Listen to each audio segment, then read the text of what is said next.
Chapter 18. A son is promised to Sarah. The Lord appeared again to Abraham near the oak grove belonging to Mamre. One day Abraham was sitting at the entrance to his tent during the hottest part of the day. He looked up and noticed 3 men standing nearby. When he saw them, he ran to meet them and welcomed them, bowing low to the ground. "My lord," he said, "if it pleases you, stop here for a while. Rest in the shade of this tree while water is brought to wash your feet.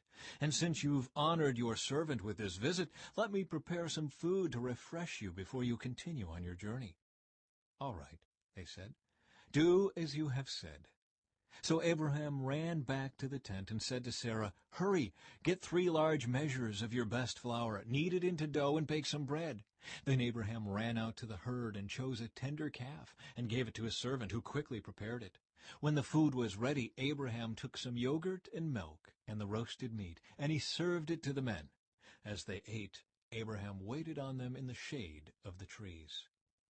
"Where is Sarah, your wife?" the visitors asked. "She's inside the tent," Abraham replied.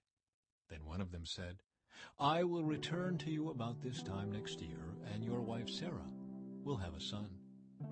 Sarah was listening to this conversation from the tent.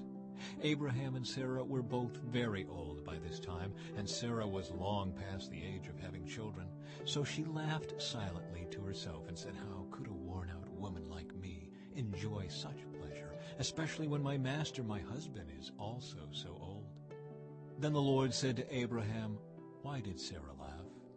Why did she say, 'Can an old woman like me have a baby?' Is anything too hard for the Lord? I will return about this time next year, and Sarah will have a son." Sarah was afraid, so she denied it, saying, "I didn't laugh." But the Lord said, "No, you did laugh." Abraham intercedes for Sodom.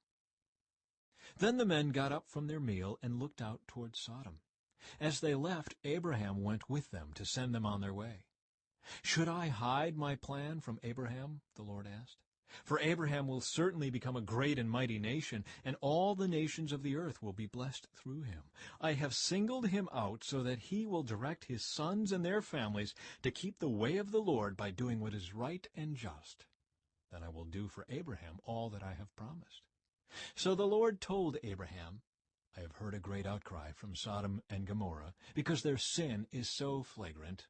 I am going down to see if their actions are as wicked as I have heard.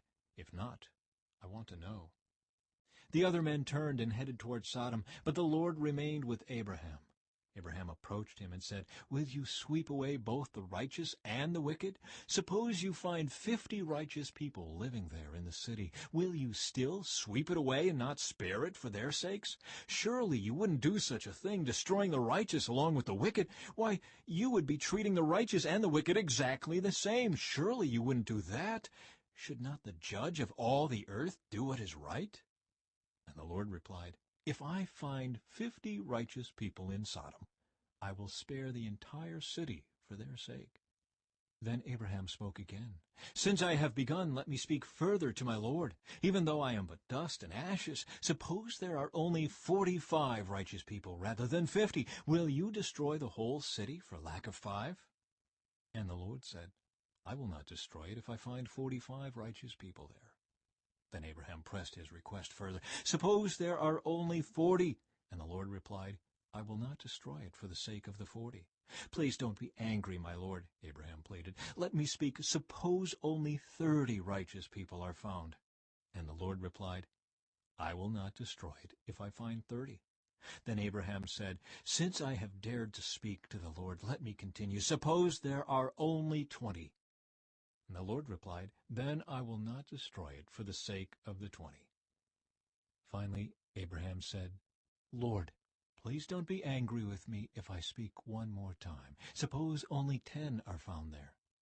And the Lord replied, "Then I will not destroy it for the sake of the 10. When the Lord had finished his conversation with Abraham, he went on his way, and Abraham returned to his tent.